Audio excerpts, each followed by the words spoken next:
Le sommet G77 plus Chine appelle à l'unité pour faire face aux tensions politiques et économiques. Il reproche à l'Occident de ne pas condamner les bombardements répétés d'Israël sur la bande de Gaza.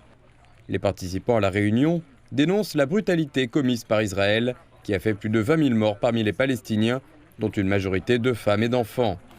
Mais les États-Unis continuent d'affirmer qu'il n'y a aucune preuve de crime de guerre délibéré à Gaza.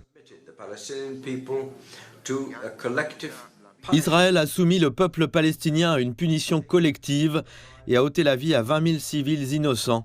Comment l'Occident peut-il se prétendre civilisé tout en justifiant le meurtre de femmes et d'enfants à Gaza?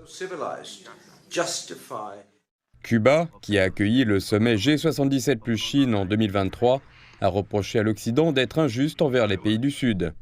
Il a appelé les membres du G77 à faire équipe face aux sanctions politiques et économiques dont ils font l'objet. Ceci alors que certains pays du Sud sont frappés par des restrictions commerciales et de voyage.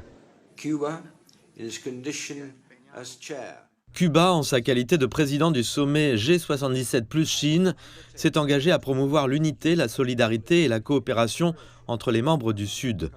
Nous avons un besoin urgent de coordination face à l'ordre international actuel qui est profondément injuste et discriminatoire envers nos peuples. Le sommet G77 plus Chine a également réaffirmé la nécessité de respecter l'intégrité territoriale des pays. Cette préoccupation intervient dans un contexte d'impasse diplomatique dans la Corne de l'Afrique, de guerre à Gaza et de conflit en Ukraine.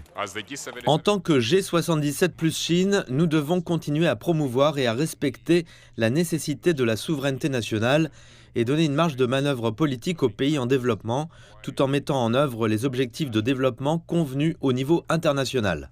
Lors du dernier sommet du G77, les Nations Unies ont exhorté ses membres à agir de manière décisive dans la lutte contre l'inégalité. Un appel qui est réitéré lors du sommet G77 plus Chine. Le président de l'Assemblée générale des Nations Unies avertit que le monde manquait à ses devoirs envers les pays en développement et a demandé aux États membres de coopérer en faveur d'une plus grande égalité.